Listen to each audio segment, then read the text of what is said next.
My name is Cal, and once upon a time, I was an aspiring academic turned equities trader turned Toronto realtor. This is session 1 of In Focus, titled What Are These Products?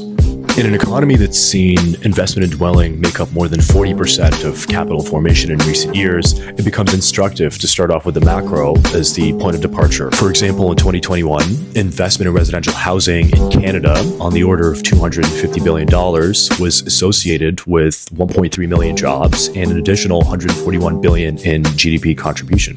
If that makes up X amount of the active labor force at the time, then no surprise that spending contracts, shockwaves get felt across industries, communities, prices. I've spent just a minute here trying to motivate how these externalities that exist outside of the walls that we call home come to bear. But suffice it to say, the reason why your neighbor's house didn't fetch what it was expected to has little to do with the photographer that was commissioned for the MLS listing. So what outside of the world of the macro could we find grounding in for our real world transactions? Enter the hypothetical buyer. Within reason, all properties have a buyer at all price bands. The uncertainty is not if they exist, it's whether they're active during your listing window or 6 months from then. Now assume that hypothetical buyer is active during your listing window.